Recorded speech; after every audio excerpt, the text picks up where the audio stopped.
So mga par, sa naging panayam nga po ni Shakur Stevenson, natanong siya mga idol kung sino ba para sa kanya ang top 5 best fighter ngayon sa boxing sports. Kung saan mga idol, kagaya ng iba binigay din ni Shakur ang number 1 spot kay Alexander Usyk bilang best fighter. Pangalawa dito mga idol si Terence Crawford. Pangatlo naman si Dimitri Bivol. Pangapat si Artur Beterbiev. At panglima lang dito mga idol ang Japanese monster na Naoya Inoue. At ang dahilan ni Shakur mga idol kung bakit nilagay nito si Inoue sa pinakahuling listahan, dahil maliban daw kay Fulton, ang mga huling tinalo ni Inoue mga idol ay hindi naman daw isang tunay na malakas na kalaban. Hindi daw alam ni Shakur mga idol kung sino-sino ang mga fighter na pinapalaban kay Inoue, kung saan mga boss. Salungat naman ito sa naging listahan ni Pacman dahil ayon sa Pinoy Legend, walang ibang number 1 best fighter ngayon kundi si Inoue. Pangalawa si Canelo at pangatlo si Crawford. Well malamang mga idol, meron din nakita si Pacman kay Inoue. Bakit niya ito masasabi na number 1? Kagaya na lang sa Completos Recados daw si Inoue. Mabilis, malakas at puro knockout ang panalo. Pero naintindihan naman natin mga idol si Shakur sa kanyang prediction. Bakit kinulilat nito si Inoue? Dahil sa hindi naman talaga mabagsik ang mga huling kinalaban nito.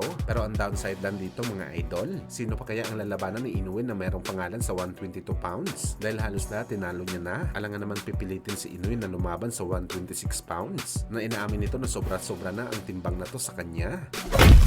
Samantala speaking kay Manny Pacquiao mga idol, halos 3 linggo na nga po ang nakalipas matapos ang naging laban ni Pacman kay Mario Barrios. Kung saan mga idol, ngayon lang po natin tinalakay ang naging prediction ni Antonio Margarito sa bakbakan. Kung saan prangka na sinabi ni Margarito mga idol bago mangyari ang laban, na ang bakbakan na daw to ay magiging ordinaryo lamang para sa Pinoy Legend. Kahit sabihin pa natin na masyadong matanda na si Pacman na lumaban pa, parang ibig sabihin ni Margarito mga idol na hindi na bago kay Pacquiao ang mga kagaya ni Barrios. Dahil sanay lumaban si Pacman sa matatangkad na fighter kagaya ni Margarito, lalo na meron sapat na lakas si Pacman para magwasak at manakot ng kalaban, kung saan kahit hindi nga nakuha ni Boss Manny ang panalo mga idol, sakto naman talaga ang naging prediction dito ni Margarito. Naging ordinaryo lang kay Pacman ang laban nito kay Barrios. Kung hindi lang talaga kinalawang ng konti si Boss Manny, baka nanalo ito at naging kampiyon na sa edad na 46 anyos.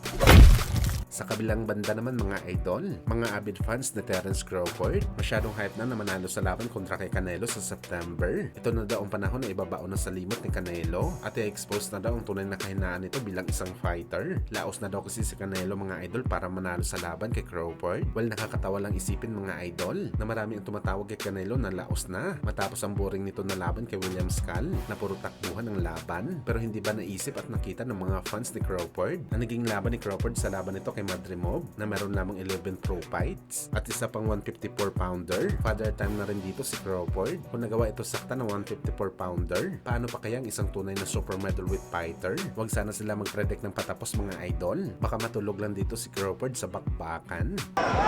Yo!